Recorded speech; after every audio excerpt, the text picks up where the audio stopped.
Our memorial today of Our Lady of Sorrows follows up the feast day that we celebrated as church yesterday, the exaltation of the Holy Cross of Jesus. That feast was established when the Empress Helena found remnants of the original cross, and also when the holy places were erected over the place of Calvary where Christ gave his life, as St. Paul says in our first reading, to save sinners.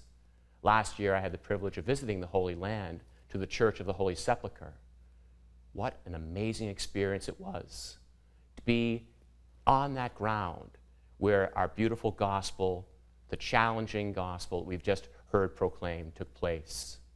Being there where Mary, the wife of Clopas, Mary Magdalene, were there, and the beloved disciple, seeing and experiencing salvation history play out before their very eyes and in their very hearts. This day, we commemorate the sorrows that Mary experienced throughout her life. As St. Bernard said, that Mary was a martyr not by the sword of an executioner, but by bitter sorrow of her heart. In our Catholic tradition and devotion, we point to 7 moments in Mary's life which were sorrowful. When Simeon prophesied that there would be swords that would pierce her heart because of her child, that would be the cause of the downfall of many people. The flight into Egypt to protect the life of her child. When Jesus was lost in the temple. When she meets her son on the way to Calvary. The crucifixion. And when he's taken down from the cross and laid in the tomb. Many of us can perhaps point to those sorrowful, sad moments in our life where our hearts are pierced. Someone we love is undergoing surgery. Someone is dying. Perhaps in our own lives, we encounter people, a mother or a father who has to experience the loss of a child.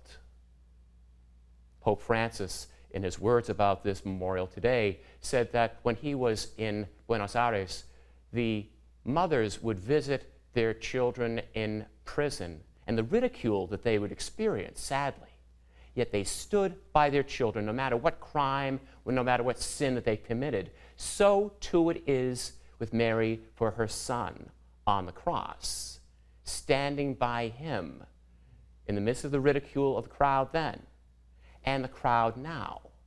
Mary does stand by us in our sinfulness like a perfect mother, which she is. She is not ashamed of our sinfulness. She stands by us. She stands by her son's cross, which transforms those moments of failure, those sins, into an opportunity to enter into eternal life. If we look at this gospel again, we say that yes, it is good for us to care for each other. Mary is being entrusted to the beloved disciple to be taken into his home. But is a domestic dwelling place what Jesus is aiming at?